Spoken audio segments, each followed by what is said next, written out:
Kalau sakit, jangan cari dokter. Minuman kayak begini, Anda mulai rutinkan 2 kali sehari, banyak sekali yang dia rasakan itu mulai satu persatu hilang. Jadi kalau Anda ketemu dengan orang-orang yang stroke atau sakit mah, minum itu. Dia akan dibersihkan plak-plak di jantung sama pembuluh darah, termasuk untuk otak. Itu yang pertama. Yang kedua, mereka juga bisa merontokkan lemak. Penyakitnya perlahan-lahan akan hilang, insya Allah.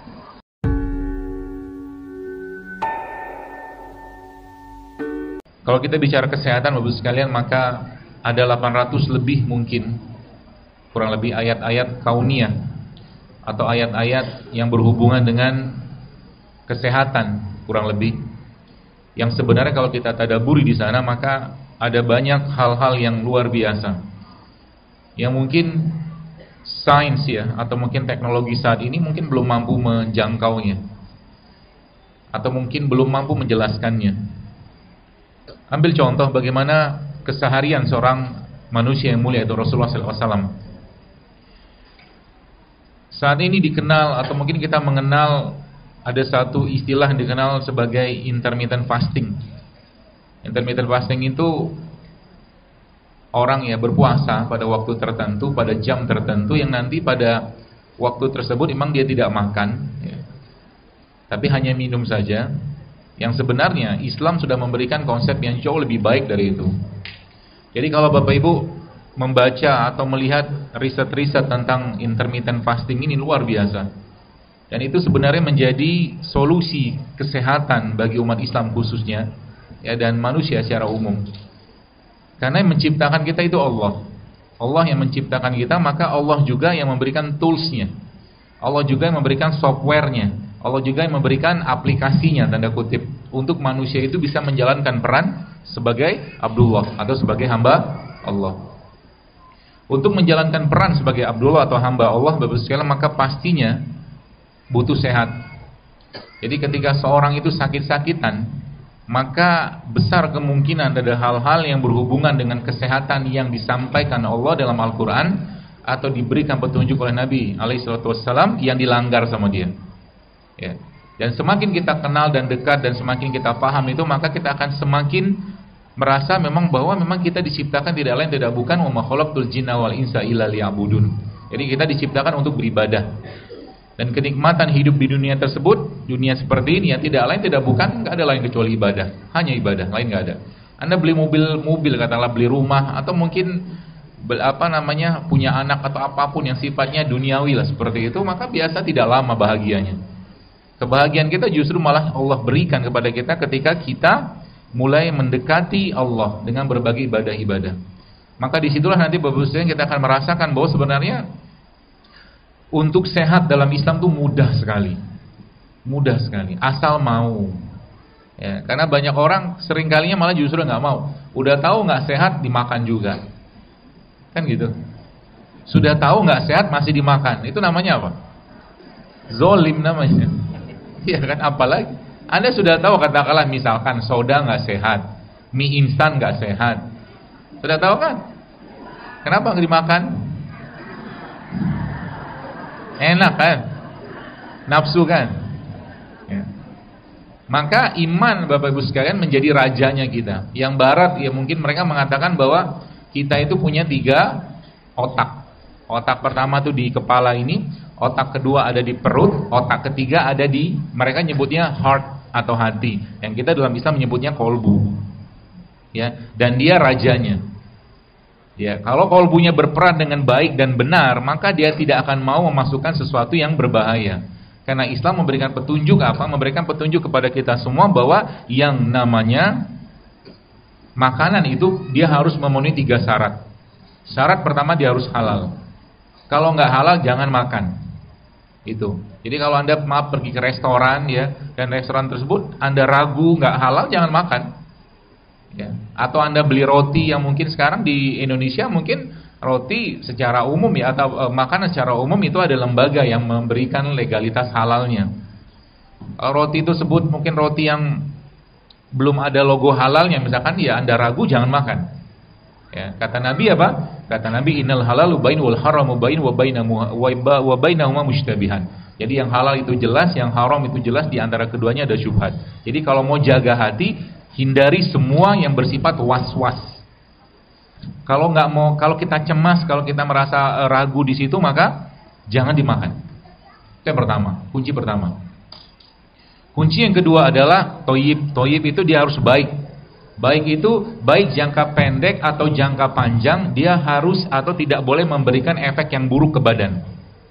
Ya, toyib itu begitu. Ya, mau kata misalkan orang bilang ini sehat, ini apa, tapi di situ ada bahan-bahan kimia misalkan yang bersifat sintetik, ya lebih baik Anda tidak makan. Ya, mungkin sekali-sekali silakan, tapi kalau terus-terus makan ya nggak sehat. Toyib itu begitu. Maka itu yang kedua. Yang ketiga adalah dia nggak boleh berlebihan. Jadi kunci yang ketiga ini Bapak Ibu pegang baik-baik, maka insya Allah Anda akan sehat. Ya. Halal, dia harus halal, dia harus toyib, dia harus juga baik, tidak berlebihan. Ya. Halal, baik dan tidak berlebihan. Nanti kita akan bahas bagaimana caranya. Dan subhanallah, ilmu ya. Saya kemarin sempat dikonsulin seorang ibu-ibu, ya. Beliau ini anaknya kena penyakit yang langka banget. Saya pun lupa namanya apa.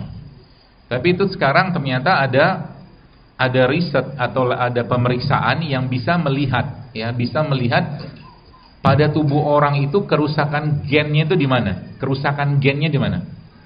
Ya. Kalau nanti gennya sudah tahu, misalkan gen itu ada misalkan A, B, C, D, F misalkan aja. Yang rusak gen yang F misalkan. Itu nanti kita akan cari, kita akan docking itu maksudnya kita akan gunakan aplikasi ya, software gitu nanti untuk ngecek bahan makanan apa yang bisa melengkapi kegangguan atau kerusakan pada gen tadi. Kayak begitu sains sekarang. Ya, tapi yang luar biasa, kita kan orang awam, tidak ada akses ke sana dan itu pemeriksaannya juga mahal. Ya, nanti saya akan berikan tips-tipsnya bagi Anda bagaimana kita melengkapi gen-gen itu. Ya, jadi kalau sekarang bahasanya itu bukan lagi perbaikan gizi tapi perbaikan gen. Ya, kalau cuma perbaikan gizi ya, gak cukup, kita harus benerin gen. Karena saat ini kondisi kita, ya mungkin secara umum, ibu-ibu yang mungkin masih ingat zaman ya 30 tahun yang lalu, terutama Anda-Anda yang edisi lama. Edisi lama itu yang lahirnya zaman-zaman Pentium 2, Pentium 1 gitu. Sekarang kan udah Pentium 7. Biasanya anak perempuan mensnya kan usia kapan? SMP loh. Sekarang SD sudah mens loh. Apa sebab? Karena yang dia lihat, dia dengar, dia rasakan sudah tidak berkualitas. Yang dia makan, yang dia minum sudah tidak berkualitas semua. Gitu loh. Akhirnya terjadi, kalau bahasa saya membahasakan terjadi premature aging. Premature aging itu dia menua lebih awal. Kalau menua lebih awal, kita kembalikan ke konsepnya, Ibu sekalian, maka bahasanya adalah pasti ada campur tangan radikal bebas di situ. Pasti ada. Kita lihat anak-anak sudah dekat sekali dengan makanan-makanan yang berpenyedap, ya, pengawet segala macam, ya. Di mana-mana kayak begitu. Semua pintu tol sekarang dihadang dengan makanan-makanan kayak begitu.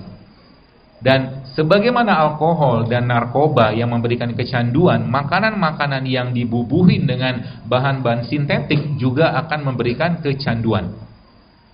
Anda yang sudah biasa hidup sehat, katakanlah sudah mulai perilakunya hidup sehat, tiba-tiba ada mantannya memanggil. Mantannya itu mie instan gitu kan, dia manggil, pengen banget tiba-tiba makan mie instan. Pengen banget minum soda, pengen banget macam-macam, pengen-pengen yang mereka itu sudah ngelok. Jadi bagusnya bayangkan tubuh kita itu blueprint tubuh kita itu sudah Allah ciptakan. Dan sebenarnya kalau mungkin saya menganalisa ya, dari zaman Nabi Adam sama, cuma beda di casing aja gitu. Casingnya Nabi Adam, badannya Nabi Adam kan 27 meter. Kita kan 2 meter udah tinggi banget. Tapi komponen dalamnya saya yakin sama. Maka kalau Anda pelajari syariat pertama puasa dalam Islam, kalau kita baca dalam surah Al-Baqarah ya, ya ayyuhallazina amanu kutiba alaikum syiyam kama kutiba alal ladzina min qablikum. Sejak dulu sudah ada syariat itu. Itu yang pertama. Terus syariat tentang nikah. Semua nabi dan rasul, kalau rasul terutama kalau mereka membawa syariat, biasa syariat rasul sebelumnya itu dihapus, tapi nikah enggak. Sejak zaman Nabi Adam pernikahan itu sudah ada. Artinya apa? Artinya secara badannya sudah sama sebenarnya. Ya, tinggal kita lihat bagaimana Islam mengajarkan itu kepada kita dan bagaimana kita melengkapinya. Ya, bagaimana kita melengkapi itu supaya apa? Supaya gen kita ini berkualitas. Kalau kita bicara tentang sekarang bagaimana peradaban Islam, peradaban emas Islam, kita mau song-song nanti ke depan, ya kalau seandainya pagi siang malam makannya kerupuk nggak bisa. Maksudnya kerupuk itu kayak apa, Bu? Kerupuk itu dia rapuh kan, sehingga untuk bangun malam tidak berani dia ngelawan itu. Mentalnya itu dari mental kerupuk. Gitu maksudnya. Suruh baca Quran baru 1 lembar, kadang-kadang setengah lembar, setengah halaman, kadang sudah ngantuk. Gak mau melawan. Dan ingat, makanan mempengaruhi perilaku kita. Makanan mempengaruhi perilaku. Jadi kalau mau perilakunya baik, maka benerin makanannya. Dan benerin makanan balik-balik ya mau tidak maunya kita harus pahami. Ya, itu kembali ke perut. Semakin alami makanan yang Anda makan, semakin sehat Anda. Ya. Jadi kalau Anda misalkan pengen makan apa ya? Sebulan mungkin jus apel atau apel lah. Apel kayak begini. Ya kalau mau makan apel ya makan apel, bikin dari jus apel kayak begini, nanti dibikin jus, bukan apel dalam kemasan. Gitu loh. Sesuatu yang diolah dimasukin ke dalam kemasan pasti akan terjadi pengurangan gizinya. Apel ini kalau lihat, apel ini kan masih intak, masih utuh. Coba saya potong, saya belah sedikit, apa yang terjadi? Warnanya berubah kan? Itu peristiwa itu namanya oksidasi. Oke? Jadi kalau mau makan sesuatu, semakin baik dari pohon dia dipetik, semakin cepat Anda makan, semakin baik. Itu kata kuncinya. Apa yang terjadi? Tadi kan saya katakan, jadi missing elektron. Kalau bahasa itu missing elektron akibat radikal bebas itu dia akan tercukupi dengan produk-produk ini. Ya, dia akan tercukupi. Jadi yang kalau mungkin boleh saya katakan makanan-makanan kayak begini ya, mungkin ada sayur kayak begini, mereka semua ini sifatnya seperti radikal scavenger. Radikal scavenger itu dia penyuplai elektron. Dan dia mengut elektron-elektron yang tidak berpasangan, dia pasangkan. Itu fungsi mereka. Ya, seperti sederhana itu sebenarnya.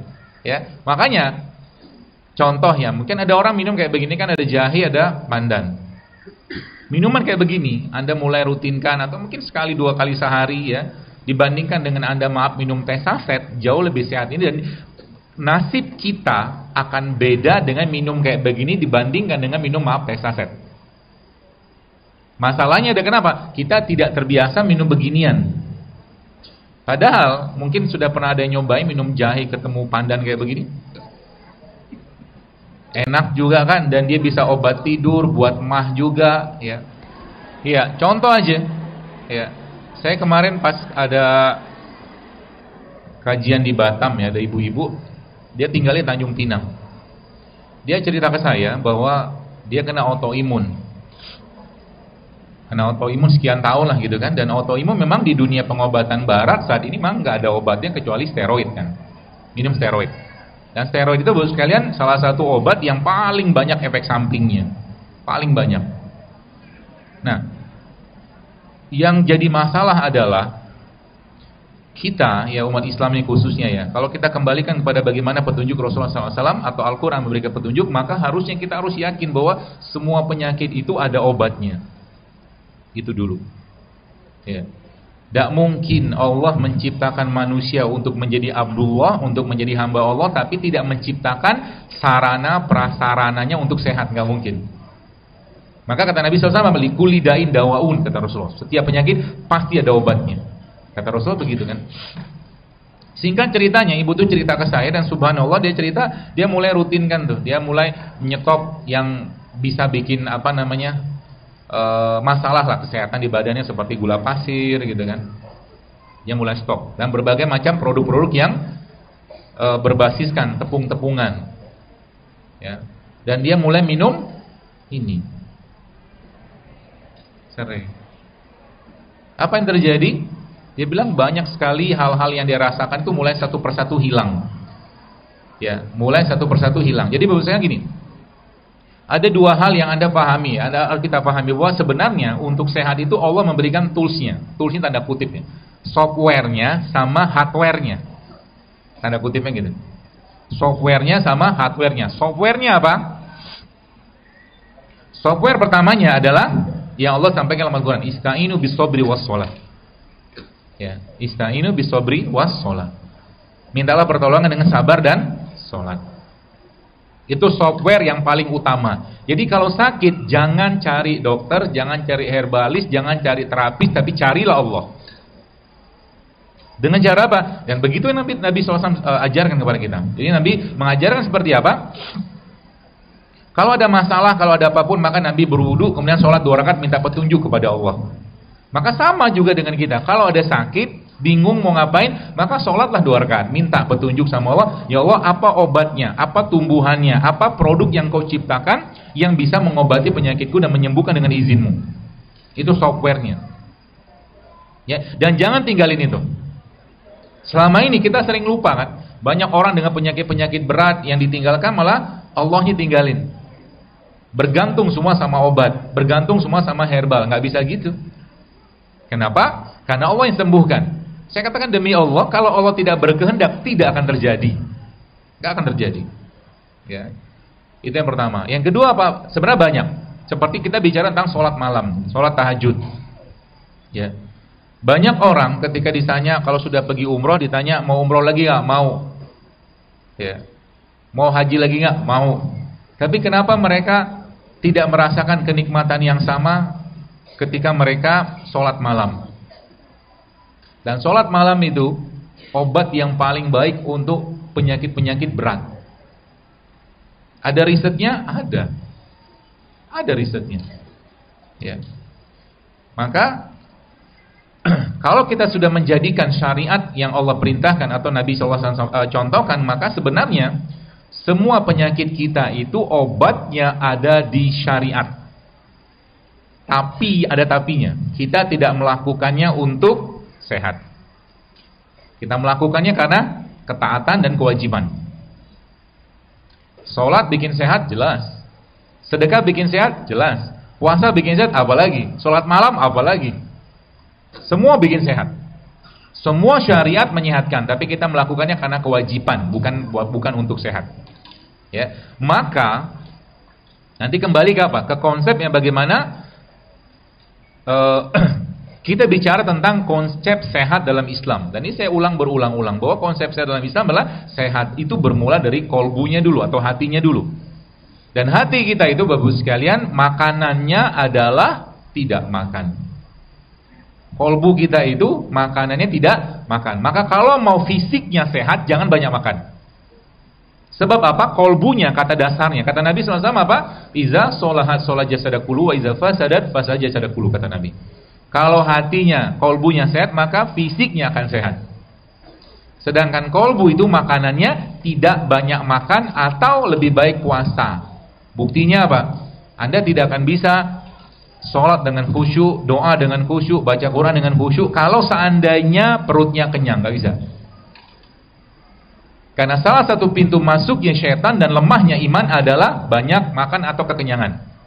Yang bikin keras hati kita itu dua, banyak makan sama banyak bicara, bikin keras hati.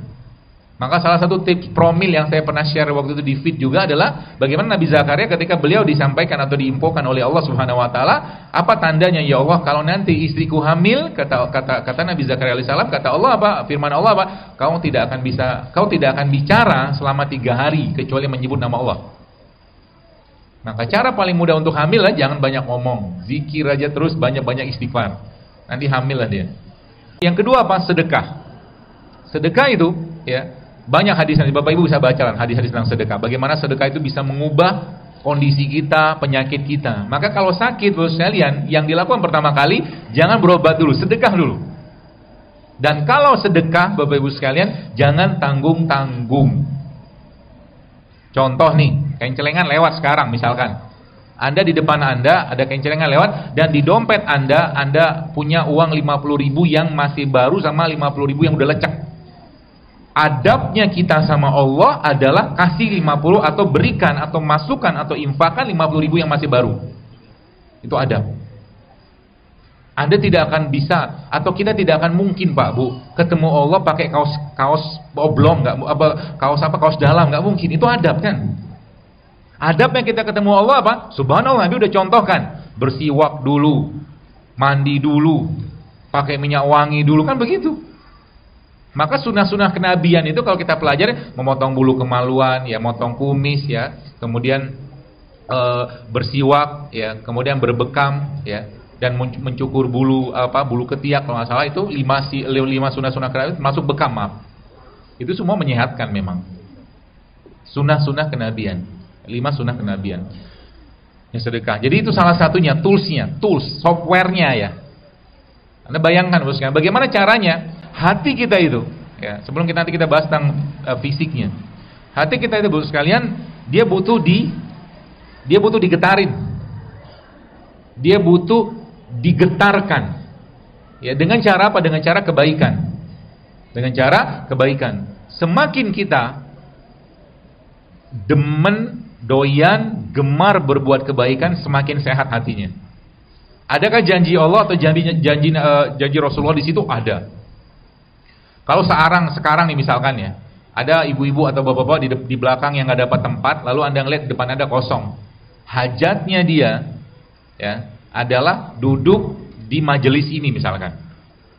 Nah, itu saya stop dulu itunya ceritanya. Tapi kalau saya tanya, Bapak Ibu mau nggak Anda dikasih kesempatan cuti 1 bulan penuh dan iktikaf 1 bulan penuh di Masjid Nabawi? Mau? Pasti mau, saya juga mau kan. Tapi kan kondisinya kurang memungkinkan. Inilah itu, macam-macam lah urusan kita kan, gitu kan. Bagaimana cara kita dapat pahala itu tadi? Kata Nabi SAW, Nabi bilang apa? Memenuhi hajat kaum muslimin atau saudaraku, ya, jauh lebih aku cintai daripada iktikaf 1 bulan penuh di masjidku ini. Jadi kalau tadi tuh Anda ngasih tempat ke teman kita di depan, pahalanya sama dengan iktikaf 1 bulan penuh. Luar biasa kan? Itu yang membuat harusnya hati kita tuh terus tergetar. Bahkan contoh gini, Anda nanti misalkan lihat teman kita lagi mau sholat berwudu, dia pakai sepatu, dia butuh hajat berwudu dan gak punya sendal, kasih sendal sama dia, maka itu pahalanya sama dengan 1 bulan penuh iktikaf. Luar biasa. Jadi Islam tuh bagus sekali memberikan petunjuk yang sangat-sangat sempurna, ya. Bagaimana kita bersedekah, ya, memberikan atau membantu orang lain. Jadi jangan pelit untuk membantu orang lain. Bagi yang minum jangan lupa pakai tangan kanan.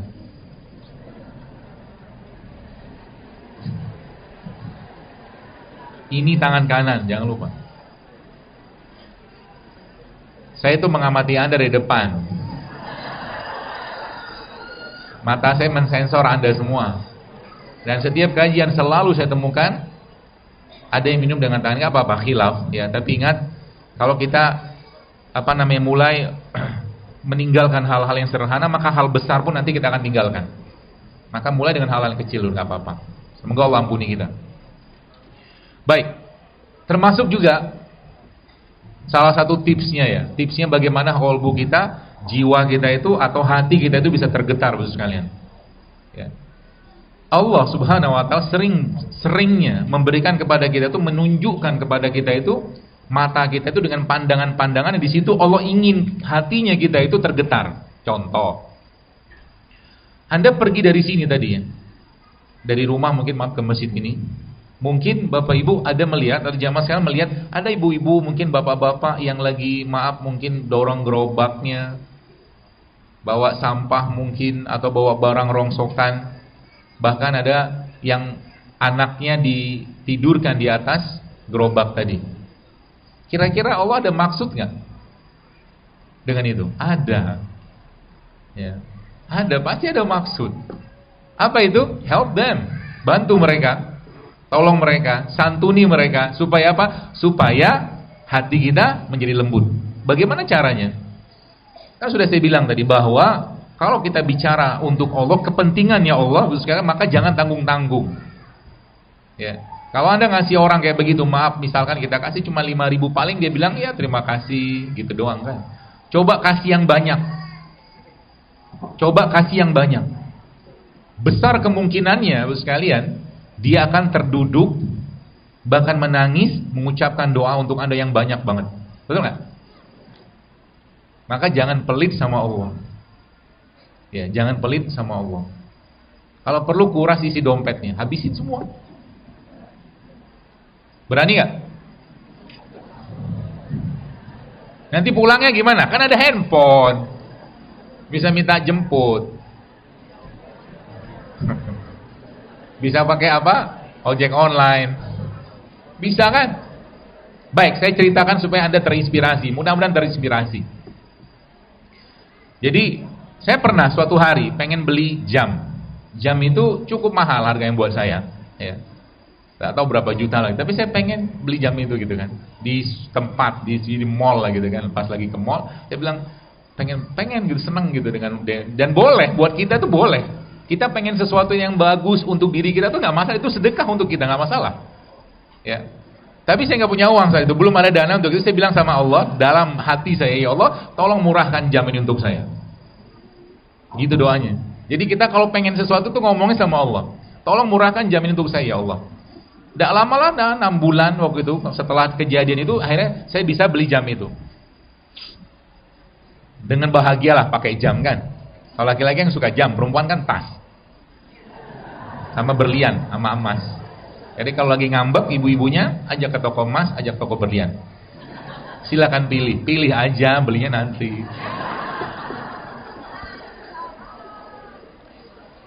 Lalu akhirnya jam itu saya pakai sekian lama gitu kan. Suatu hari, ya Allah Maha tahu lah gitu kan, bagaimana menjaga hati hamba-hambanya. Suatu hari ada acara waktu itu di Lampung seingat saya. Dan subhanallah, saya sholat duha nunggu panitia jemput. Kemudian waktu sholat duha di samping saya itu ada bapak-bapak supir taksi. Dia sholat dengan khusyuk lah segala macam. Saya di sampingnya. Selesai dia sholat, atau masih dia sholat, saya sudah selesai dan saya baca Quran.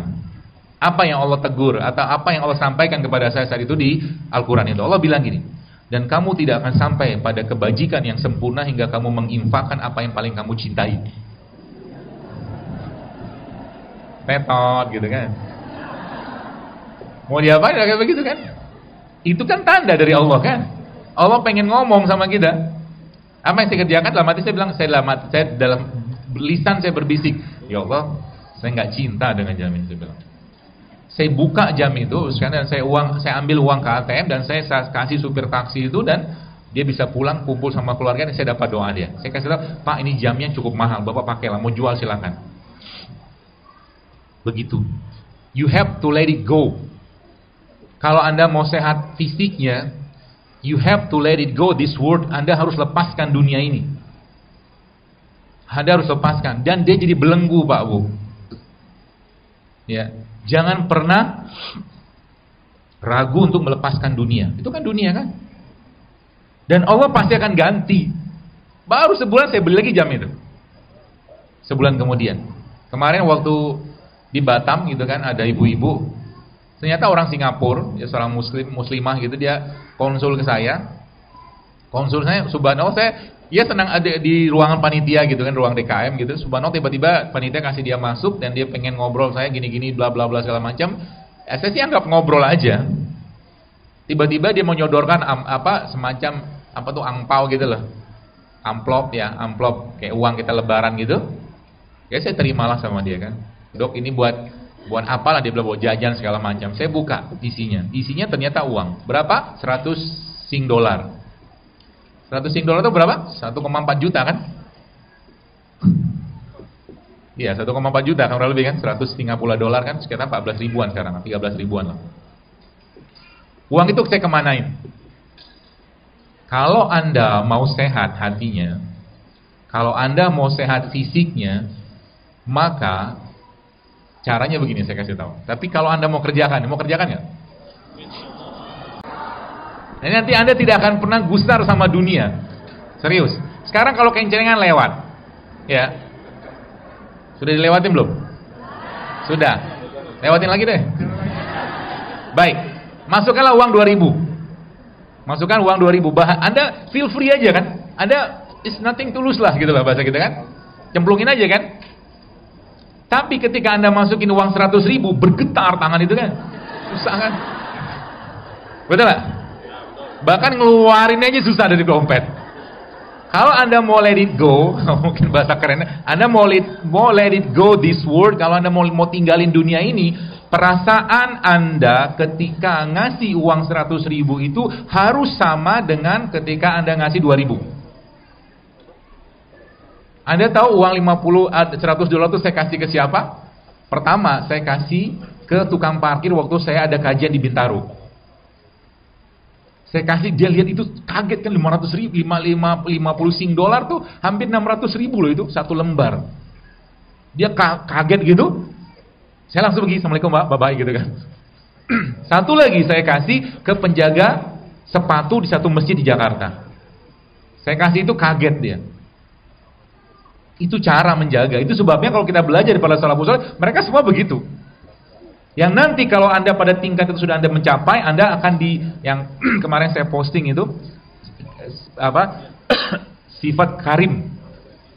Karim itu kalau orang minta kita kasih, itu orang baik. Tapi orang nggak minta kita kasih, kita karim, orang mulia, dermawan.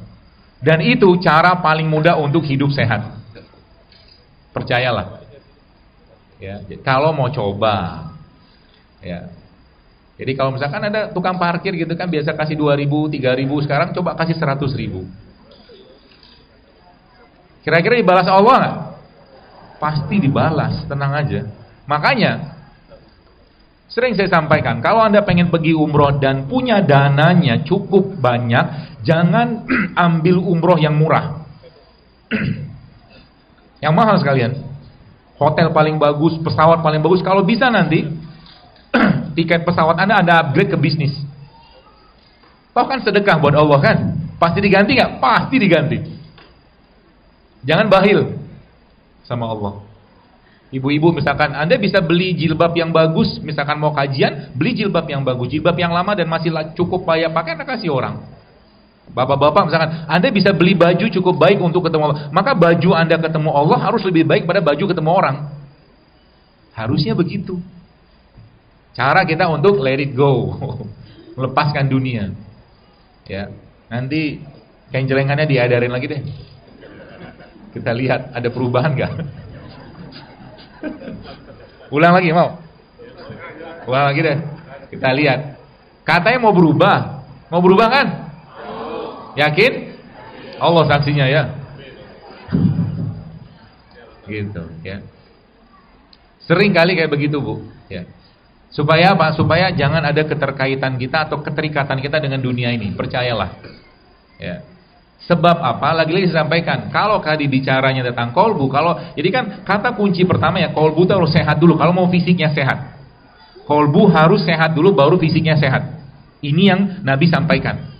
Dan cara nyatin kolbu apa? Jangan banyak makan, jangan banyak bicara, banyak-banyak berbuat baik, banyakin puasa, selesai. Maka fisiknya pasti akan ngikutin. Dan kolbu itu penyakitnya ada dua. Kalau nggak syubhat, syahwat. Syubhat, syahwat.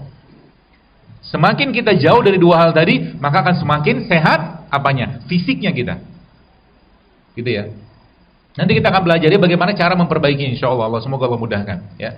Baik, jadi itu yang kedua. Yang pertama tadi kan sholat. Yang kedua tadi sedekah. Banyak lagi, sholat itu nanti banyak. Semua sholat Anda kerjakan aja. Sholat sunnah itu kerjain semua. Maka nanti Pak Bu, kalau nanti kolbunya sudah nyala, alarmnya sudah nyala, Anda akan nangis ketika ketinggalan sholat malam, ketika ketinggalan sholat sunnah fajar atau sholat sunnah qobliyah subuh, daripada ketinggalan bus atau pesawat ketika mau berangkat misalkan. Maksudnya apa? Maksudnya kolbu kita itu akan menyesal banget kalau dua hal itu dikerjakan atau dia dilakukan. Hal pertama apa? Ketika dia melakukan dosa atau maksiat, dia akan sedih banget. Dosa itu kata Nabi SAW sesuatu yang menggusarkan kita. Dan satu hal yang kedua dari yang kedua tadi adalah dia menyesal banget ketika dia tidak mampu atau kehilangan momen berbuat baik. Maka menangislah kita kalau seandainya kita ingat sekarang berapa banyak malam-malam dalam kehidupan kita yang kita lewatkan dan kita lupa sholat malam. Nangislah kita. Karena waktu itu tidak akan pernah terulang. Menangislah kita kalau seandainya apa? Ada hari-hari dalam kehidupan kita Quran tidak sempat kita baca, menangislah kita. Itu begitu. Maka orang-orang yang kolbunya terjaga, dia akan gampang sekali menangis. Gampang sekali menangis. Ya. Apalagi orang-orang yang jarang makan atau mengurangi makan daging. Kalau Anda mau kolbunya lembut, banyakin makan sayur sama buah. Emang ada hubungan? Ada. Karena daging itu sifatnya panas. Sayur sama buah itu sifatnya dingin. Ya, saya dapatkan beberapa orang-orang yang cerita, dok ternyata memang ketika kita memperbaiki pola makan itu kolbu kita lebih terasa. Iya, saya bilang. Ngurangi makan, terus makan dagingnya kurang, ya. Kemudian dia banyakin sayurnya, rempahnya, rimpang segala macam, ternyata kolbunya jauh lebih gampang terasa. Kata dia begitu. Lihat sesuatu tuh gampang, lihat tanda-tanda kebesaran Allah, gampang menangis. Kalau kita lihat di sini, Bosan, lihat aja sekitar kita nih, banyak tanda-tanda kebesaran Allah sini. Ada daun yang bentuknya mungkin panjang, lebar, besar. Ada batu yang kecil, besar, sedang. Semua kan tanda-tanda Allah. Dan hanya orang-orang yang mampu, ya, hanya orang-orang yang hatinya terbuka, yang mampu melihat tanda-tanda tadi. Kalau Anda lihat begini saja, ya misalkan kita, ini kan lengkuas ya. Ada lengkuas, ada jahe. Kita lihat apa maksudnya Allah bikin mereka ini bentuknya nggak jelas kayak begini. Kan nggak jelas kan? Nggak beraturan kan? Ya, kita lihat bagaimana Allah Subhanahu wa taala zat yang maha tahu semuanya. Sebelum kita melakukan atau sebelum terjadi, Allah sudah jauh lebih tahu. Apakah Allah tidak tahu bahwa zaman sekarang ini banyak kanker? Pasti Allah tahu. Kanker itu bentuknya kayak apa? Tidak beraturan. Kanker itu kan bentuknya nggak beraturan. Maka dia memberikan tanda-tanda kebesarannya, keciptaannya tadi yang sesuai dengan apa yang tampak di fisik mata kita atau menyerupai itu. Contoh, kita lihat ini kan bentuknya nggak beraturan, maka semua jenis rimpang-rimpang itu pasti anti kanker. Subhanallah kan? Baca aja penelitiannya. Kunyit, ya kita lihat kunyit. Kunyit ini kan bentuknya nggak beraturan juga kalau dia ketemu sama teman-temannya, ya maaf. Dia anti kanker. Kunyit anti kanker, jahe anti kanker, lengkuas juga anti kanker, ya. Apalagi macam-macam. Allah berikan semua tanda-tanda itu untuk apa? Untuk kita mengenal dia. Untuk kita semakin yakin bahwa dia menciptakan kita dan kita tahu kita hidup di dunia itu buat untuk ngapain gitu, untuk ngapain gitu. Ya, seperti itu. Jadi tools yang ke berapa tadi? Ketiga. Apa? Yang pertama tadi apa? Salat. Yang kedua, sedekah. Yang ketiga, belum ada yang ketiga. Kan tadi sedekah kan, karena itu ujung-ujungnya kan ke kebaikan. Ya maka tadi saya katakan, kalau untuk Allah maka beri yang terbaik. Kalau di rumah Anda bisa sholat dengan sejadah yang baru, pakai sejadah yang baru, jangan sejadah yang usang. Nih, kalau saya sih begitu. Bahkan ini dicontohkan oleh para orang-orang soleh zaman dulu ketika Imam Ahmad setiap malam ketika beliau mau sholat malam itu ganti baju setiap malam. Begitu adabnya mereka kepada Allah. Bahkan kalau seandainya kita mengikuti adab-adab yang lebih detail lagi, pernah Anda ngitung nggak sehari itu umat Islam sehari bisa berapa kali sikat gigi? Coba hitung. Mari kita hitung. Kata Nabi SAW, kalau tidak memberatkan umatku maka aku akan wajibkan mereka setiap kali berwudu bersiwak. Kalau kita sholat wajib saja 5 kali sehari, maka 5 kali wudu, berarti 5 kali siwakan. Bukan odol ya, bukan pasir, tapi siwak. Terus Nabi bilang apa? Kalau tidak memberatkan umatku maka aku akan wajibkan setiap mereka mau sholat mereka bersiwak. Udah 10. Ini belum sholat rawatib. Saya ngitung-hitung total tuh 30 kali dalam satu hari. Kita mukmin ini bersiwak. Kalau sudah bersiwak, bayangkan, tidak mungkin ada karies, nggak mungkin ada pelak gigi, nggak mungkin mulutnya bau. Gitu. Subhanallah. Jadi semua yang itu kan sunnah-sunnah Nabi yang kan bersiwak salah satunya tuh. Subhanallah. Maka situ juga ada minyak wangi, ya mungkin yang bagi laki-laki 2 hal itu mungkin kita perlu bawa kemana-mana. Minyak wangi sama siwak, ya kalau ada. Kalau tidak ada, jadikan itu sebagai kebiasaan kita. Yang kedua tadi kan sedekah. Jadi bersedekah yang terbaik tidak hanya kepada orang lain. Kita sering mendapatkan hadis, memang betul hadis itu tidak salah, bahwa bersedekah itu bagusnya adalah kepada keluarga, itu benar. Tapi yang tidak kalah pentingnya bersedekah itu adalah kepada diri sendiri. Jadi ketika Anda mulai sekarang hidup sehat dan Anda berniat untuk itu sebagai ketaatan dan kesyukuran kita kepada Allah dan bentuk bersedekah kepada diri kita sendiri, maka per waktu Anda hidup sehat itu Anda akan dapat pahala. Maka sering saya sampaikan bahwa hidup sehat bagi kita itu bukan untuk sebagai lifestyle atau gaya hidup, tapi hidup sehat bagi seorang mukmin adalah bagian dari ketaatan dia kepada Allah. Karena kalau nggak sehat tidak akan bisa ibadah yang benar. Dan setiap ibadah yang dilakukan kalau nggak sempurna pasti terjadi pengurangan pahala. Sholat yang duduk setengah pala berdiri, sholat baring setengah pala duduk. Dan bayangkan ya, mas sekarang banyak orang nggak ngerti atau belum paham dengan apa yang dimakan, sehingga apa? Banyak sekarang daftar haji, mungkin daerah Bekasi sekarang daftar haji mungkin 10-15 tahun baru dapat. Bahkan ada 20 tahun baru dapat. Sebulan mungkin 10 tahun. Sekarang daftar haji dengan usia misalkan ya 35 tahun 40 lah misalkan. Baru dapat kuota hajinya nanti 20 tahun lagi. Artinya baru pada usia 60 tahun dia bisa berangkat haji. Konyolnya adalah karena nggak ngerti apa yang dimakan, ketika waktu medical check up hajinya nggak bisa berangkat gara-gara sakit. Banyak kayak begitu? Banyak. Gimana mau lihat pagi siang malam nasi goreng, nasi uduk, nasi tiap malam gitu. Ya, tiap malam, tiap hari gorengan macam-macam lah. Dan dia tahu itu nggak sehat. Nasi goreng sehat nggak? Kurang. Nasi goreng sehat? Kita bahas ya, sehingga nanti Bapak Ibu paham apa masalahnya. Saya kemarin ada sempat diskusi dengan seorang teman saya, dia dokter juga, dan dia sepemahaman saya dengan hal ini. Dia baru operasi perempuan yang kena namanya kista coklat kalau kita bilang dengan. Dia tunjukin kistanya ke saya kan habis dia operasi. Terus saya tanya, ini kira-kira hubungannya sama gorengan nggak? Besar kemungkinan iya, dia bilang. Kenapa? Trans fat. Lemaknya lemak trans. Ya, minyak-minyak yang kita pakai zaman sekarang kan sebagian besar kan sudah minyak kelapa sawit. Minyak kelapa sawit ya ketika digoreng maka dia akan berubah, teroksidasi pastinya dia. Ya, menjadi apa? Lemak-lemak trans. Ya, lemak-lemak trans itu bikin perut atau pencernaan kita pasti bermasalah. Ya. Kalau kita bicara nasi goreng itu kan nasi bagus nggak? Bagus?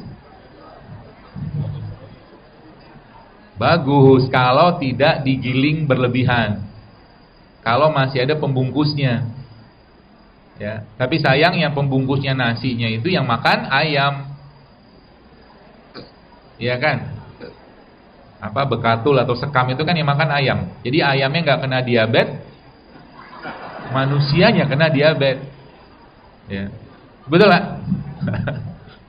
Ya, sebenarnya kalau Anda sekarang dikasih nasi putih gitu kan, nasi putih kebanyakan, lalu Anda dikasih satu mangkok kecil saja yang isinya adalah kulit arinya nasi atau kulit arinya beras tadi, itu Anda sebenarnya lebih baik makan yang kulit arinya.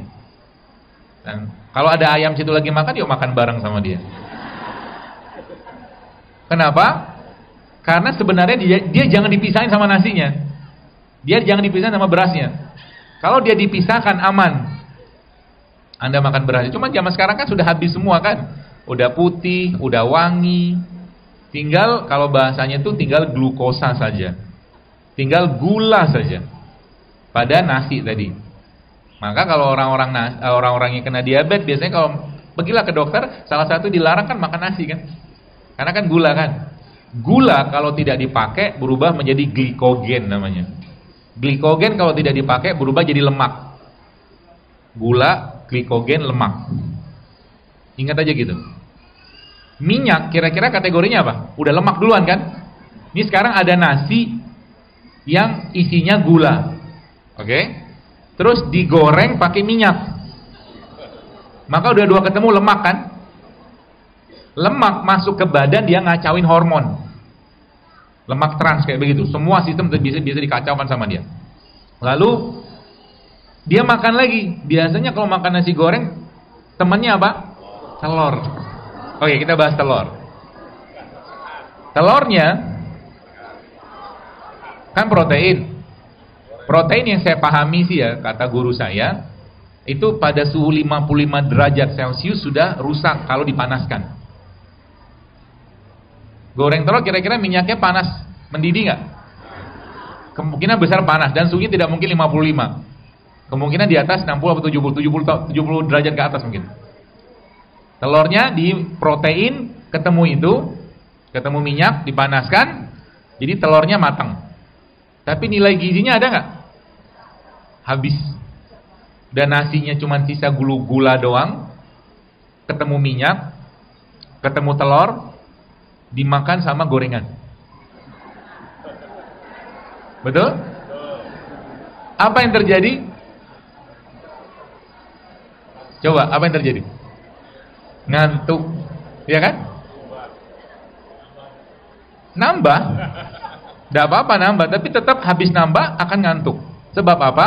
Kalau makanan yang dimakan tadi tidak ada enzimnya, tidak ada vitaminnya, tidak ada mineralnya, tidak ada nilai gizi yang tinggi, maka tubuh akan kelabakan ngolahnya dan tubuh minta istirahat. Betul? Dan beda ceritanya kalau Anda makan rujak. Kenapa makan rujak akan ngantuk? Karena rujak masih penuh dengan enzim. Tapi kalau makan yang tadi itu, sebagian besar akan ngantuk. Maka Islam memang menganjurkan yang makan buah itu sebelum makan. Dalam Al-Quran disampaikan bahwa makan buah itu sebelum makan, jangan sesudah makan. Jadi hilangkan pemahaman cuci mulut itu. Ya, cuci mulut itu tidak atau dilakukannya sebelum makan, pakai buah. Maka makan buahnya sebelum makan. Oke? Tadi sedekah. Jadi mulai sekarang, kalau Anda pengen hidup sehat, ya, jadikan atau niatkan sebagai ketaatan. Jangan lifestyle. Dan kalau sudah tahu tidak sehat, jangan makan. Benar nggak? Kalau sudah tahu tidak sehat, jangan dimakan. Kalau masih makan, zolim. Zolim nggak? Zolim. Termasuk bagi Anda, maaf, yang bisnis kuliner. Kalau Anda bikin makanan, lalu gara-gara makanan itu orang sakit, dosa kita. Iya nggak? Benar. Dan sudah tahu ilmunya ya. Saya kemarin ada pas kajian di mana gitu. Ada, pas di Condet. Ada yang ngirim pertanyaan ke saya, dokter maaf, setelah saya dengar kajian dokter, saya harus berterus terang, dia bilang. Apa? Ternyata dia jualan cake, kue, cake. Kue itu isinya apa?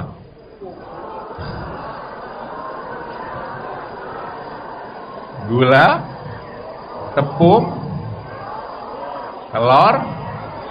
Sehat nggak?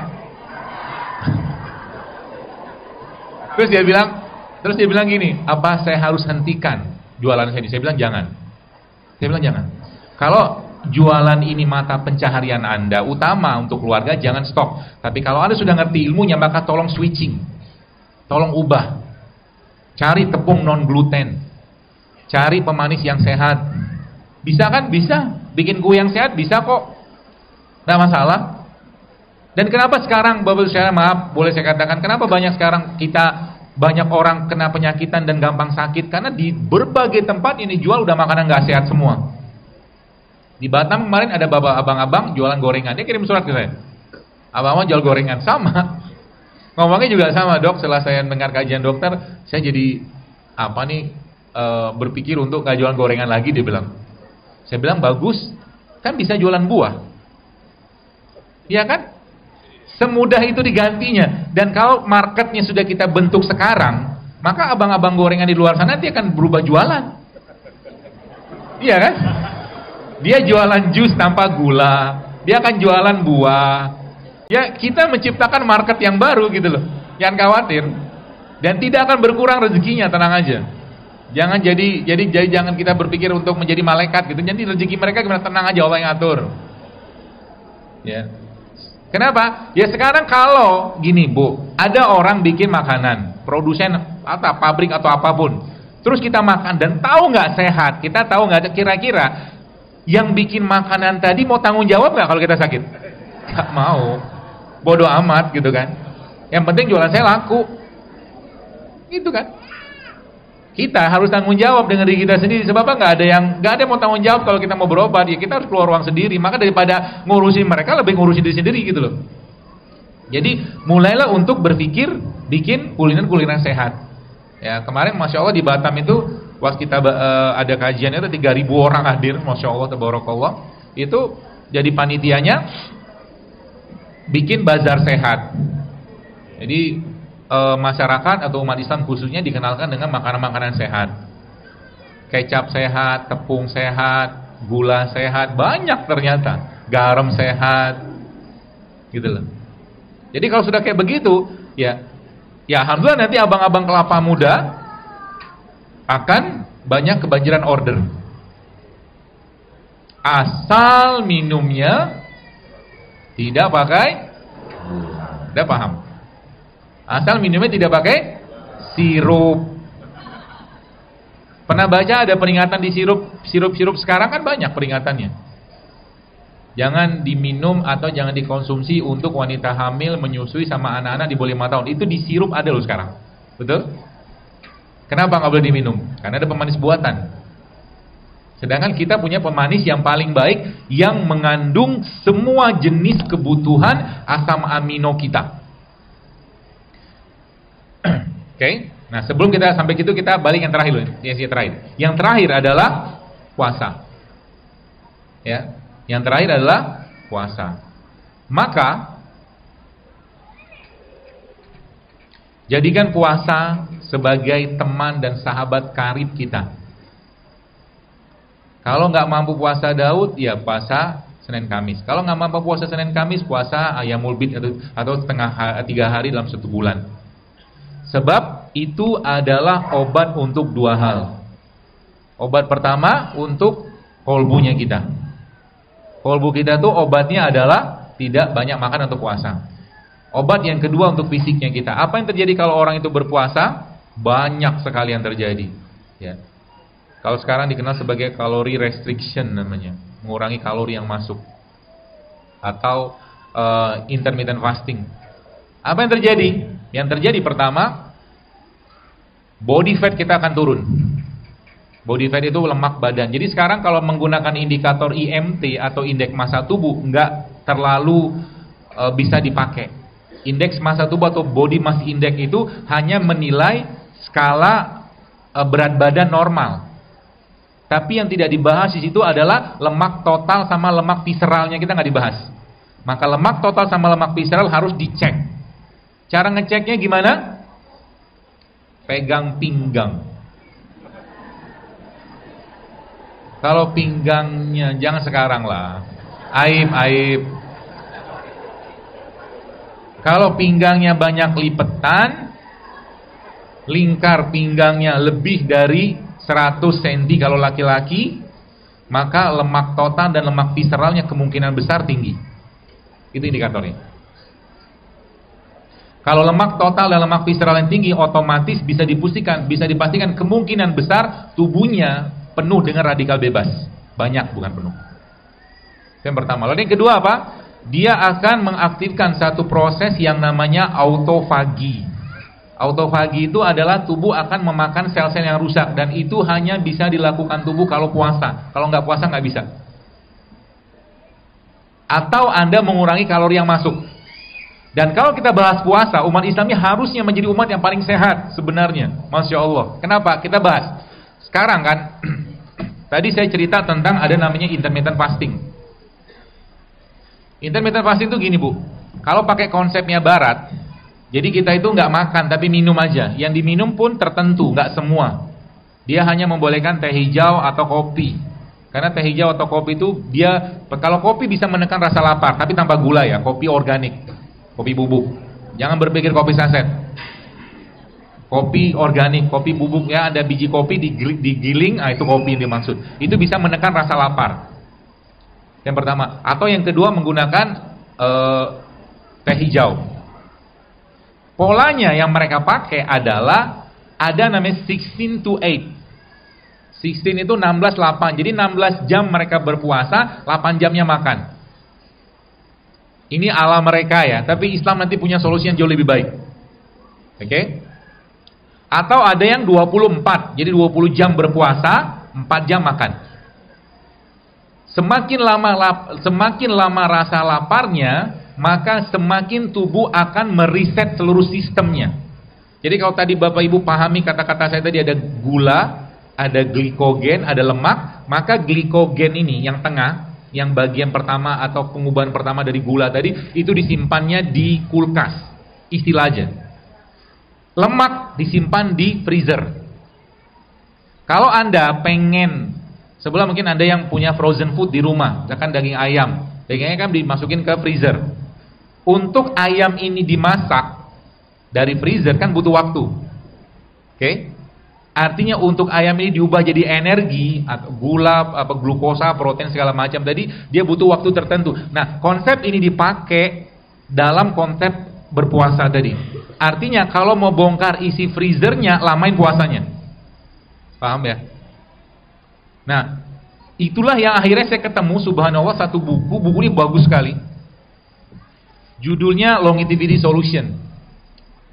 Buku ini versi bahasa Inggrisnya. Tapi versi bahasa Indonesianya ini, Panduan Hidup Sehat dengan Berpuasa. Isi buku ini apa? Puasa Senin Kamis, puasa Ayyamul Bid, puasa Daud. Yang nulis siapa? Orang Amerika. Luar biasa kan? Islam itu sempurna luar biasa. Cuman kita nggak mau aja. Kita belum mau untuk masuk ke dalam Islam secara keseluruhan. Buku itu ceritanya saya takjub luar biasa. Bayangkan ada orang 20 tahun pakai insulin, bisa bebas insulin dengan puasa. Nanti detailnya baca sendiri ya. Ya, judulnya inilah Complete Guide of Fasting. Ya. Ini bahasa Indonesia. Ya, sudah. Jadi dia ngasih nanti makan paginya apa, makan siang apa, dan mereka di sana bikin fasting klinik berpuasa coba.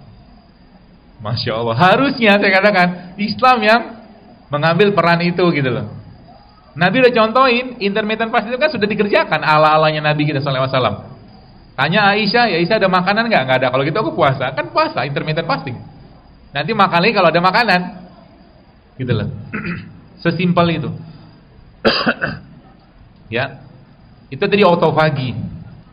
Kemudian dia akan meningkatkan sensitivitas insulin. Jadi puasa atau kalori restriksi akan meningkatkan sensitivitas insulin. Artinya apa? Anda akan berkurang rasa laparnya. Itu dahsyatnya puasa. Kalau Bapak Ibu, dan rasa lapar itu bisa diganggu.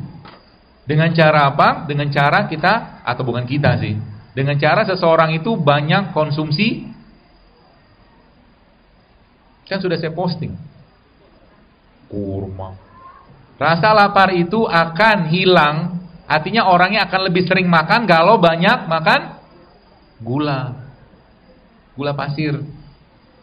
Gula pasir itu, ya sering saya sampaikan ya, gula pasir itu jahat. Bahkan beberapa ahli nutrisi lebih senang menyebutnya poison, racun. Ya. Kan gula pasir produksi ciptaan Allah, benar. Kemudian dari gula tebu kan. Tapi beda ceritanya kalau Anda makan 1 sendok makan gula pasir, misalkan ya, lalu Anda minum 1 gelas kecil lah, misalkan 1 gelas tanggung air tebu, beda nasib. Sama-sama gula kan? Kenapa beda nasib? Karena gula tebu atau tebu tadi masih utuh gulanya, banyak temannya, vitamin ada, mineral ada, enzim ada, tapi gula tadi sudah nggak ada temannya, cuma gula doang. Itu maksudnya. Ini disebut dengan whole food atau real food. Ya, seperti itu. Jadi puasa. Nah, lalu sekalian, setelah itu gimana? Setelah itu kita bagaimana cara? Jadi ada sholat, ada sedekah, ada puasa, ya. Lalu bagaimana hardware-nya? Hardware-nya yang pertama adalah kita lihat. Kalau bahasanya adalah bahasa menggunakan peribahasa di mana bumi dipijak di situ langit dijunjung, maka kita lihat bagaimana bahan bakunya manusia, ya. Jadi manusia itu punya bahan baku. Bahan bakunya adalah asam amino. Tadi kan kita bahasin sedikit tadi. Kalau seandainya Bapak sekalian kita diperintahkan Allah untuk, misalkan ginilah, wah yang baku makalah 3 jenis daun tiap hari. Misalkan, repot kan kita kan. Daun ini, dan itu. Misalkan daun A, daun B, daun C. Gak mungkin juga kita tiap hari memetik daun. Tapi subhanallah, yang luar biasa apa? Dengan kuasa Allah, dengan kemahamurahannya Allah subhanahu wa ta'ala, maka dia memerintahkan tentaranya untuk mengambil sarinya tanah. Yang sari tanah itu ngalir dari akar, kemudian naik ke atas ke batang, sampai ke daun, sampai ke bunga, sampai ke kuncup bunganya atau ke buahnya, yang itu diambil oleh tentaranya, namanya apa? Lebah. Maka madu kayak begini, ya, madu ya, adalah intisarinya manusia. Subhanallah ya. Intisarinya manusia itu ada pada madu. Karena madu itu mengambil saripatinya tanah. Ya. Siapa yang perintahkan? Allah, dan tidak tanggung-tanggung, diwahyukan. Lebah itu kan diwahyukan. Allah bilang, kami wahyukan kepada lebah untuk ngambil saripati tadi. Artinya apa? Kalau kita bicara manusia, secara umum manusia ini kalau kita dibongkar, kita akan ketemu gen, bahan bakunya kita. Gen, kontennya kita atau kandungan kita. Kandungan atau gen itu tadi isinya apa? Asam amino. Maka kunci sehat dengan produk ciptaan Allah yang utama adalah konsumsilah semua jenis produknya lebah, apapun itu. Madunya, bipolennya, royal jelly-nya, propolisnya, sarang lebahnya, ya, sampai lebahnya pun Anda makan bagus. Ya. Larva lebah muda itu bagus. Kita jarang, saya pernah makan dulu. Jadi lebah muda itu kalau dia mati kemudian dikeringkan, dibikin bubuk seperti susu rasanya. Dan itu protein yang sangat tinggi. Ya, sangat tinggi.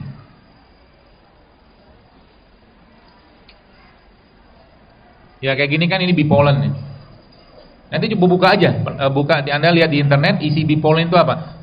Asam amino semua isinya. Dan asam amino adalah bahan baku penyusun tubuh manusia. Jadi yang case yang tadi saya cerita, ada orang penyakit, dia ibu itu tinggal di Singapura, tapi orang Indonesia, anaknya itu benar-benar kalau mungkin dibuka, dipaparin gennya, kemungkinan besar banyak gen yang cacat. Cacat itu maksudnya codingnya nggak sempurna. Nah, bagi Anda ya sekarang yang belum menikah, saran saya jangan sampahi badan. Sebab apa? Kalau Anda nyampahin badan, maka Anda akan mewariskan gen yang cacat ke anak. Kalau punya anak. Masalahnya zaman sekarang kasus infertilitas kan banyak banget. Susah punya anak.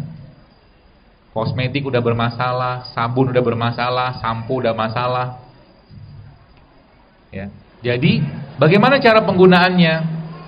Pada case-case tertentu yang cukup berat, ya, maka Anda gunakan penyaluran makanan tadi itu melalui sublingual. Sublingual itu gini. Pernah lihat ada obat jantung yang dimasukin di bawah lidah? Itu namanya sublingual. Maka madu itu supaya cepat terserapnya, Anda ambil madu, misalkan di madu ya, taruh bawah lidah. Jadi kalau Anda ketemu dengan orang-orang yang stroke, ya, atau orang-orang yang ada gangguan gen seperti itu, dia harus di-replace gennya, bukan diperbaiki gennya. Dikasih bahan baku yang tepat. Artinya apa? Anda harus bikin mungkin pasta gitu ya. Pasta yang isinya nanti ada royal jelly, mungkin ada bipolen bubuknya. Kalau ini kan granul ya. Kasih madu, nanti taruh di bawah lidahnya setiap 4 jam. Termasuk orang yang stroke. Setiap 4 jam. Gak usah banyak-banyak, yang penting dia bisa terserap. Karena cepat banget dimasukin ke situ. Itu. Lalu apa bahan bakunya? Jadi ternyata Al-Quran memberikan petunjuk kepada kita. Jadi kalau sesuatu itu disebutkan Allah dalam Al-Quran secara khusus, apalagi dia menjadi minuman atau makanan yang penghuni surga, maka makanlah itu. Contoh, salah satu minumannya penghuni surga kan adalah jahe. Ya, jahe. Jadi jahe merupakan salah satu minuman yang, atau mungkin produk ciptaan Allah yang Anda harus sering-sering minum atau sering berkenalan dengan jahe. Ya.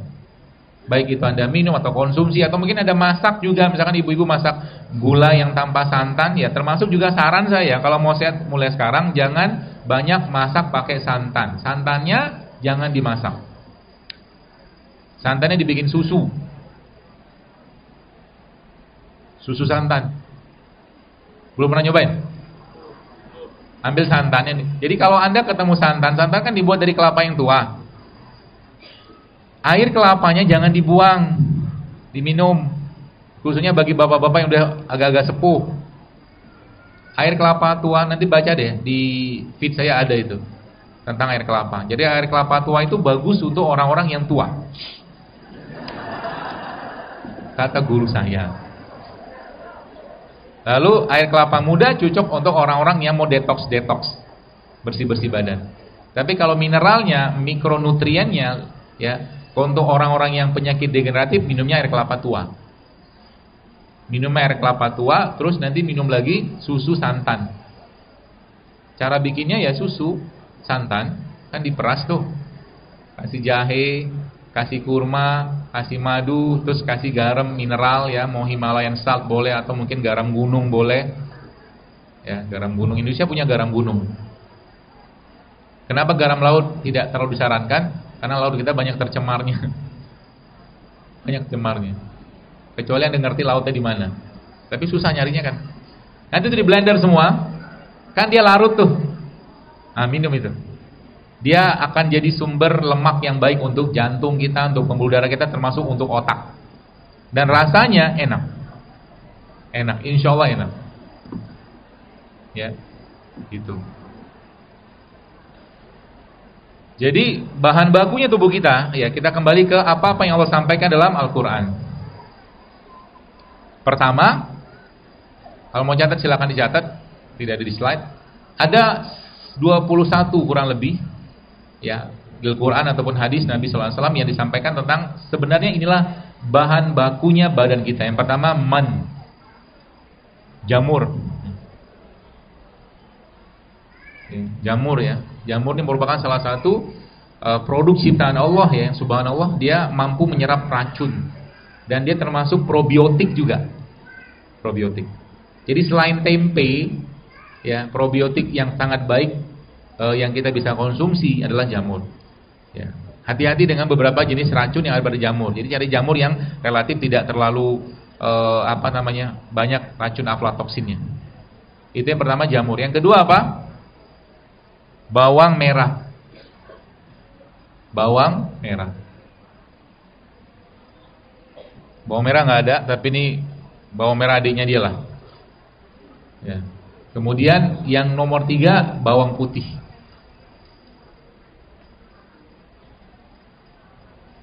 Ini bahan baku. Jadi nanti Bapak Ibu kalau sudah ngerti konsepnya, makanan Anda tiap hari harus mengandung ini. Apa yang terjadi ditambah dengan puasa, ditambah sedekah, ditambah dengan sholat, maka tubuh akan merecovery dirinya sendiri. Penyakitnya perlahan-lahan akan hilang. Ada yang sudah bikin sup jamur itu? Itu bukan sembarangan sup ya. Itu di samping sehat, itu juga punya kemampuan untuk mendetoks badan kita. Apalagi kuahnya Anda minum. Kuahnya diminum. Kemudian yang keempat, khardal. Khardal ini mustard atau biji rempah. Biji rempah itu macam-macam, kayak begini nih. Ya kayak apa namanya? Ini apa nih? Kapulaga, kemudian ada ketumbar. Ya, atau ada bunga lawang kayak begini. Ya. Rempah. Setiap hari makanan Anda jangan lepas dari rempah. Coba, kenapa sekarang banyak orang penyakitan? Karena yang dimakan sudah tidak ada rempah lagi. Gorengan kan nggak ada rempahnya, betul? Nasi uduk nggak ada rempahnya, nasi goreng juga nggak ada rempahnya, burger nggak ada rempahnya, sosis nggak ada rempahnya. Maka cook your food, masak sendiri di rumah. Ya. Kalau ada rempah yang Anda masukkan di situ, maka minum airnya, airnya diminum. Ya, jadi kalau sudah ngerti gini kan nanti Anda bisa bikin kari tanpa santan, bisa. Kari, saya suka kari karena bumbunya lengkap banget. Ya, tanpa santan bisa. Kemudian yang kelima, bidara. Daun bidara atau bidara. Ya, jadi biji-bijian tuh kayak begini, ada biji jinten, ada biji thyme. Ya. Nah, kalau kita dekat-dekat sama toko bumbu tuh sehat. Wanginya tuh menyehatkan jantung. Ya, bumbu, semua jenis bumbu itu sebagian besar menyehatkan jantung. Dia membersihkan jantung. Semua jenis bumbu. Ya. Lalu dan kalau kita bicara tentang asam amino, Indonesia punya sumber asam amino yang luar biasa. Dia mengandung 20 jenis, hampir semua jenis asam amino dia ada. Dia mengandung lemak yang ada pada minyak zaitun. Dia mengandung selenium yang berperan sebagai anti kanker. Tumbuhan itu namanya apa? Kelor nih, ya. Kalau boleh saya katakan sayur dari rajanya sayur. Ya daunnya ya, bukan batangnya, daunnya. Daun kelor. Penelitiannya, mungkin sebagian sudah baca di feed saya, itu sangat banyak. Asam aminonya lengkap, lemak, minyak zaitun dia juga punya. Ya. Jadi ini bisa Anda kasih ke orang-orang yang ya kalau ibu bapak yang pengen punya keturunan atau mungkin anak yang baik juga, makalah sayur kelor, tidak mesti kapsulnya kan, sayur aja. Ya. Kalau mau dibikin teh juga gampang, nanti tehnya mungkin ada daun itu ada keringkan, diangin-anginin gitu kan, kering nanti seduh jadikan teh, ya juga bisa. Kemudian tadi bidara, yang keenam timun. Timun. Ya. Yang ke-7 labu. Ya, jadi labu Bapak Ibu sekalian adalah salah satu ciptaan Allah yang kalau saya boleh sarankan kalau Anda yang ada penyakit-penyakit kayak GERD gitu kan atau dispepsia atau sakit mah, salah satu makanan yang Anda cocok makan tuh labu. Nanti cara bikinnya gimana? Nanti labunya di blender ya, kayak atau dipakai food maker gitu, yang sudah labu kuning ya, yang sudah matang ya. Kemudian dibikin kayak pergedel. Labunya dibikin kayak pergedel. Oke. Lalu dikasih suiran kurma. Dikasih salt and pepper, lada hitam sama garam. Kasih minyak zaitun sedikit. Itu bisa jadi bubur bayi sama makanan buat orang-orang yang gangguan pencernaan. Rasanya gimana? Udah kebayang lah, enak banget. Sangat enak. Labu. Jadi pagi-pagi nggak usah lagi makan bubur ayam, makannya bubur labu. Jauh lebih sehat. Atau bubur yang lain. Jadi cara makan bubur ayam gimana? Saya ajarin caranya. Bubur ayam nanti kalau ada yang jual pagi-pagi, beli kuahnya. Kuahnya bubur ayam. Oke? Habis itu Anda minta banyakin daun bawang sama seledrinya. Lalu kasih sambal dikit.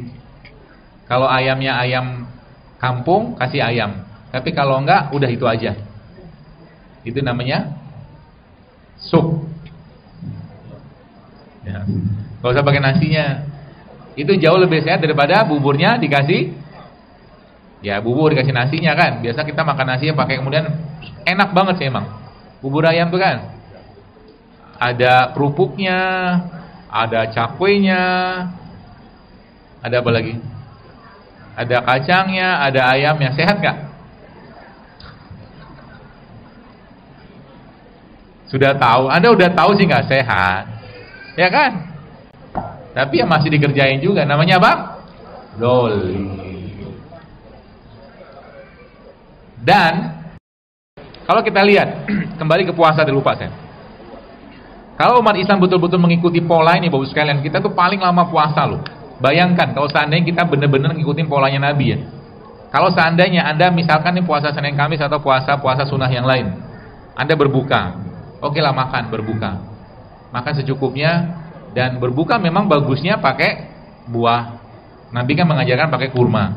Kalau nggak ada kurma, air putih. Kalau nggak ada ya Anda minum makan buah juga nggak apa-apa. Jadi berbuka itu atau pagi-pagi itu memang lebih baik makannya buah. Kunyah di buahnya dikunyah. Lalu kan makan tuh, makan orang berpuasa kan habis isya ngapain? Tidur. Kalau jadwal normalnya Rasulullah kan pada isya tidur. Kalau ba'da isya dia tidur, katakanlah isya jam 8 sangat selesai, maka jam 8 dia tidur sampai jam 5 atau jam 4. Maka 8 ke 16. Maka 8 jam dia puasa lagi. Kalau tadi aja dia puasa dari sahur subuh ke sore udah 13 jam, 13 ditambah 8 udah 21 jam dia berpuasa. Luar biasa kan? Kalau kita ngikutin polanya Nabi. Makanya Rasulullah itu ketika beliau meninggal sallallahu alaihi wasallam, ubannya kan cuma 3. Uban itu kan tanda oksidasi. Ya, tanda oksidasi maksudnya badannya itu tidak banyak mengalami aging atau penuaan. Ya.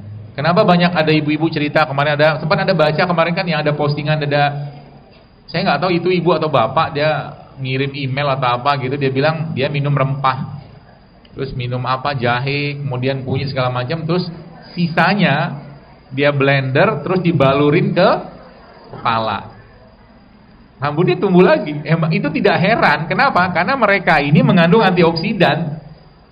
Itu yang pertama. Yang kedua, mereka juga bisa merontokkan lemak-lemak yang ada pada kulit kepala. Itu rahasianya, saudara. Jadi gak heran. Saya ada juga waktu itu ibu-ibu yang cerita dia ngasih suaminya ketumbar. Setelah rutin makan ketumbar, pastinya dia makan yang lain juga dijaga sih ya. Itu subhanallah, rambut suaminya yang memutih perlahan-lahan berubah menjadi kehitaman lagi. Tubuh kita kalau belum waktunya tua, dia akan kembali normal. Kalau belum waktunya tua. Kalau belum waktunya menopause, dia akan bisa balik normal. Bisa. Rata-rata kan menopause 55 tahun.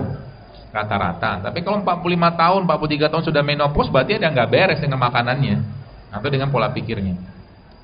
Gitu. Kemudian yang selanjutnya adalah kacang-kacangan, lentils. Ya, kacang-kacangan itu banyak. Ya. Ada, kalau Anda lihat ada kacang Arab, ya, kacang Arab, kacang almond, pistachio, ya. Kedelai juga bagus, tapi kedelai yang organik, kedelai lokal, jadi jangan kedelai di GMO gitu, atau mungkin kacang-kacangan yang lebih baik ya, kayak misalnya kacang almond atau walnut atau hazelnut gitulah, seperti itu kacang-kacangan. Atau kacang apa ya?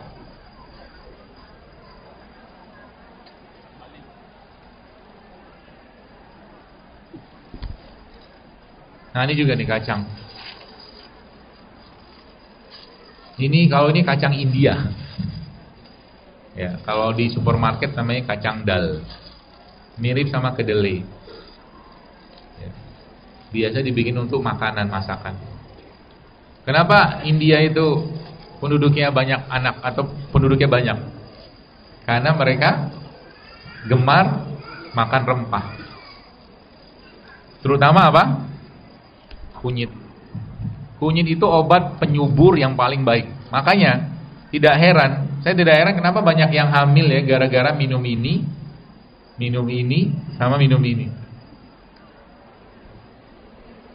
Kunyit, nanti cobain ya, enak. Kunyit dia kupas lah gitu kan, lalu ada slice tipis, potong-potong tipis, lalu masukkan ke dalam air panas, air dispenser aja cukup, lalu kasih beberapa potongan serai, sudah agak sedikit hangat, Anda masukin jeruk. Habis itu diaduk, kasih madu. Itu obat pencernaan yang paling baik. Ya. Obat maksudnya dia akan membersihkan pencernaan, rahim juga dibersihkan sama dia insyaallah ya. Kemudian yang ke-10, pisang.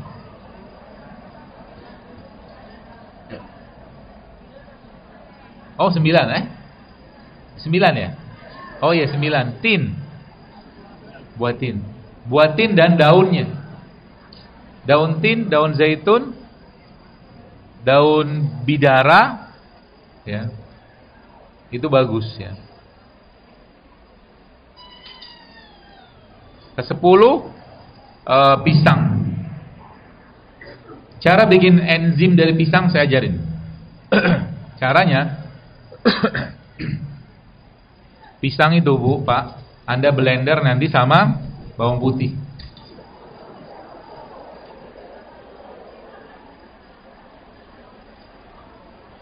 Baru saja sebentar langsung komen luar biasa. Anda tuh coba lihat mie instan bau juga loh. Bau penyedapnya kan. Ya. Sosis yang biasa itu juga bau sintetik. Ini bau sedikit bawang putih sama pisang, dan bawang putih pun cuma secuil. Satu buah pisang gitu kan, satu pisang lah ya, satu buah pisang itu Anda kasih dengan ini bawang putih mungkin sepertiga atau setengah gitu, nanti di blender kasih madu. Itu akan jadi makanan yang sangat mengenyangkan di pagi hari. Dan jadi obat buat pencernaan juga. Pisang. Kemudian yang ke-11, daun-daun yang beraroma wangi. Ya misalkan kemangi ya, atau basil gitu kan. Kemudian yang ke-12, zaitun. Yang ke-13, kurma. Kalau Indonesia kaya dengan rempah-rempah dan rimpang-rimpangan, maka Allah menciptakan di daerah Jazirah Arab superfood yang terbaik namanya kurma. Jadi kurma ini Bapak sekalian, dia merupakan superfood yang paling baik. Jadi nanti kalau Anda mulai berdekatan atau bersahabat dengan kurma, maka kita bisa bikin sambal pun pakai kurma. Ya. Sambalnya pakai kurma. Bawang putih, cabai rawit, kasih garam, digiling sama kurma, dimakan sama tempe. Tempenya mentah, enak. Udah ada nyobain? Enak kan? Bapak-bapak jangan ditanya lah, Anda mah tinggal terima beres aja. Minta bikinin sama ibunya. Pagi-pagi besok jangan lagi sarapan, jangan lagi minum teh, minum kopi, minumnya serai, kunyit. Judulnya kan mau sehat. Ke-14 delima. Delima nih Bapak-Ibu sekalian, kalau ada yang punya plak di jantung, plak, dan masih memungkinkan untuk tidak dioperasi, maka cari delima, blender semuanya. Kulitnya sama buah dalamnya itu, bijinya itu, di blender semua. Karena dia bisa membersihkan plak-plak di jantung sama pembuluh darah. Itu khasiatnya delima. Delima. Kemudian siwak ya. Siwak ini sebenarnya kalau bubuknya ada, atau kita bisa kumur-kumur pakai siwak. Kumur-kumur itu pakai bubuknya siwak, itu bagus. Kalau ada ketemu bubuk siwak. Kemudian yang ke-16 pohon perdu. Pohon perdu itu Indonesia banyak banget ya. Sambiloto, pegagan ya, kemudian daun dewa banyak. Nanti lihat aja, perdu namanya. Kemudian yang 17 anggur. 18 jahe dan rimpang-rimpang yang lainnya. Kemudian yang 19 daun yang berwarna hijau atau rumput-rumputan hijau, ya kayak sayur begini ya.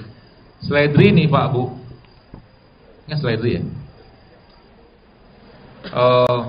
Kalau orang ada autoimun, saya sangat sarankan minum ini, seledri, karena dia bisa memperbaiki keseimbangan badannya lah, insya Allah.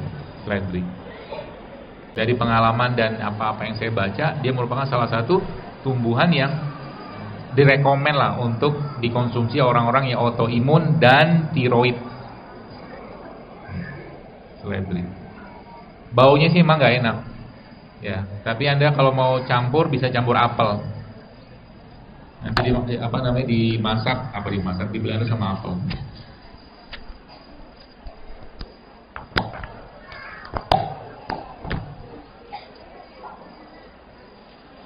Ke-20 madu. Madu. Ya. Yang terakhir, jadi gini. Ada satu satu bahan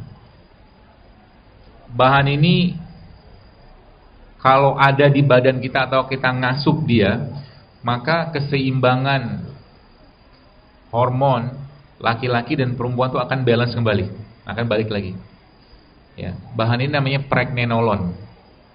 Jadi pregnenolon namanya. Pregnenolon ini kalau ada, dia bisa menyeimbangkan testosteron, estrogen, progesteron, kortisol, dia akan seimbangkan. Dan bahan itu ada pada habatus sauda. Makanya habatus sauda tuh, ya mungkin ya Masya Allah memang benarlah sabda Nabi bahwa dia obat segala penyakit kecuali maut. Tidak usah makan banyak-banyak, 1-2 kapsul sehari cukup. Dan tahukah Anda negara yang paling tinggi konsumsi habatus sauda siapa?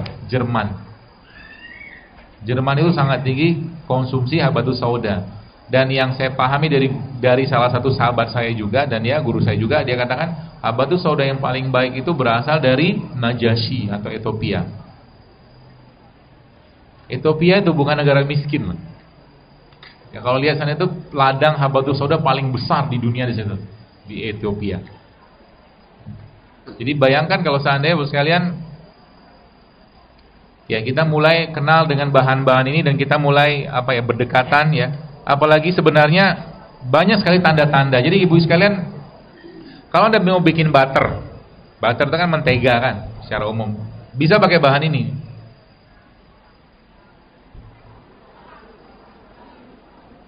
Apa namanya ini?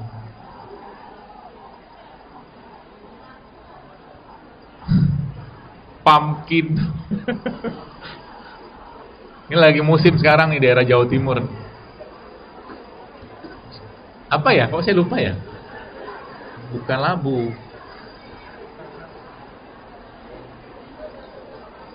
Butternut. Ya, butternut. Ini bisa jadi selai. Selai kalau Anda makan roti ya. Saya pribadi tidak menyarankan roti yang tepung. Kalau tetap pengen makan roti, Anda bisa bikin roti-roti yang non gluten.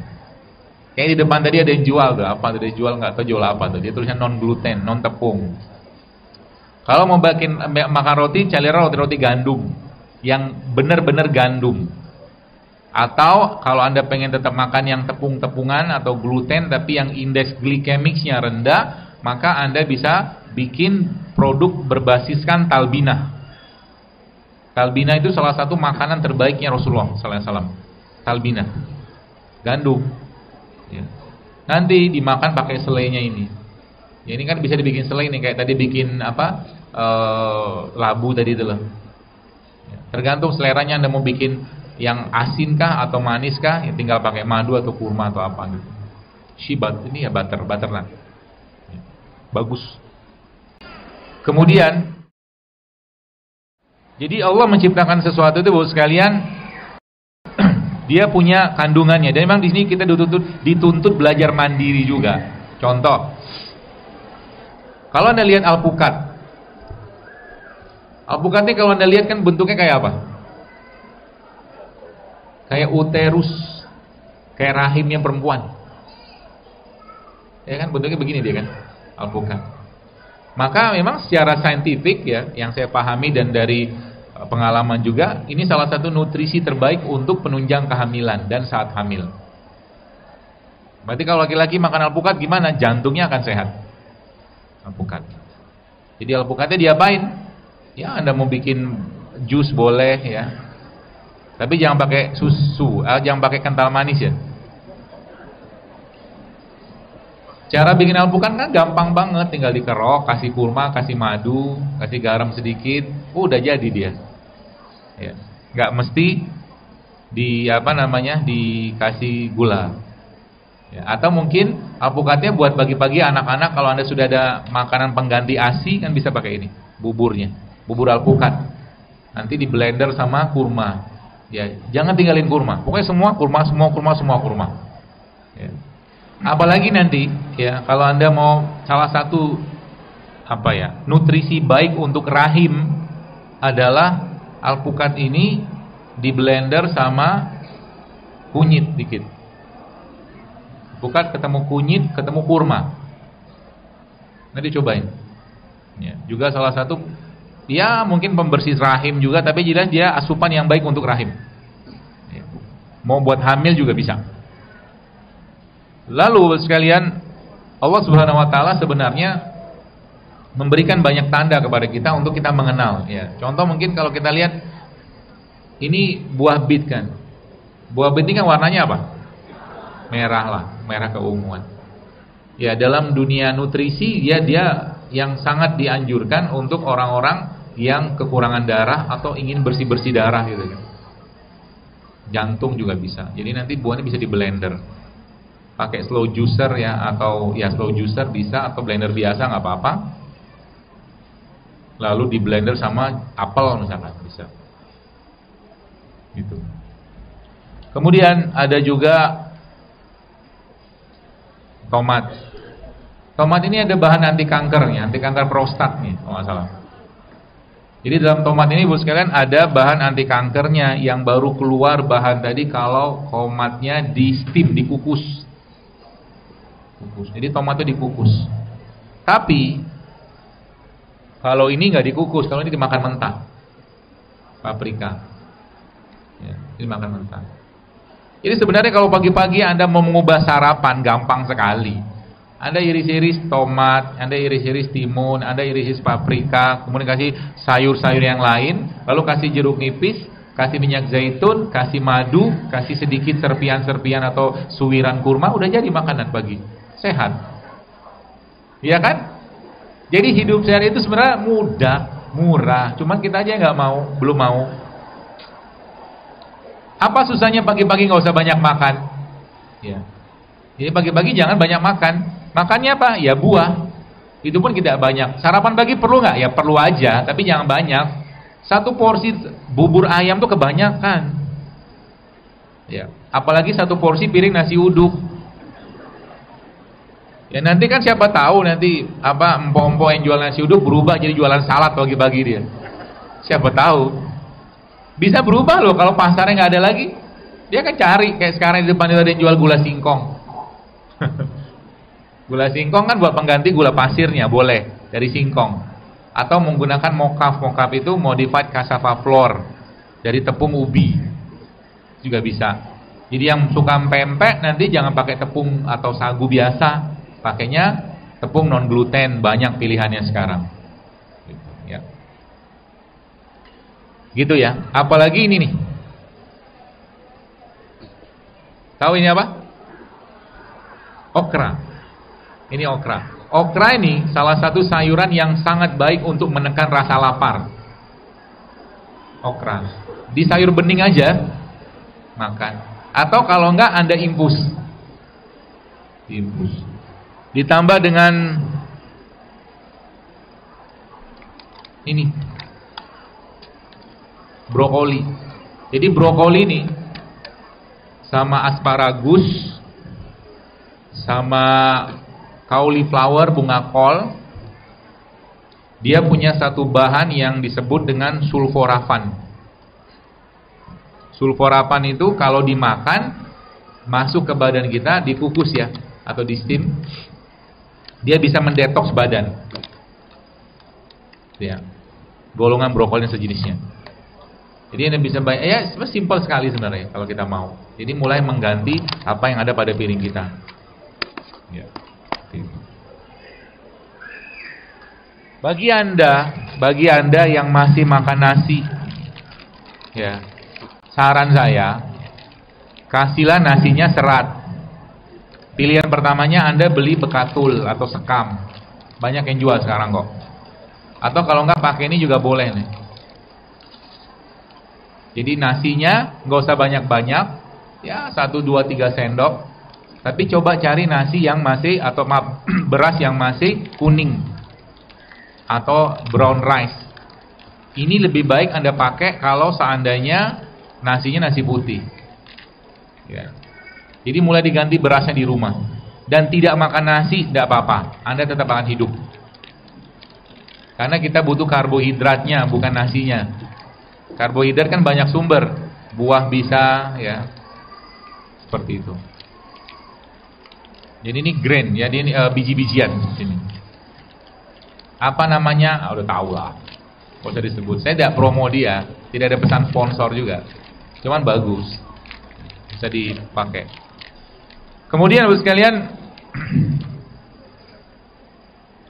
Anda harus dekat dengan minyak-minyakan. Anda harus bersahabat dengan minyak-minyakan. Minyak yang paling baik yang kita perlu konsumsi setiap hari, ya dalam jumlah yang tidak banyak juga, adalah minyak zaitun. Zaitun itu ada jenisnya. Kalau yang dia memang tidak tumbuh di Indonesia ya minyak ini atau buah ini.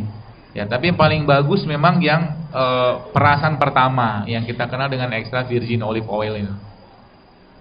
Mau tidur minum itu 1 sendok. Ya, mau tidur minum 1 sendok makan ya sama 1-2 sendok makan madu, mau tidur lalu ya tidurlah habis itu. Ya. Banyak banget manfaat minyak ini. Dan salah satu minyak yang terbaik. Kalau nggak punya ini, Anda bisa minum PCO. PCO. Minyak PCO.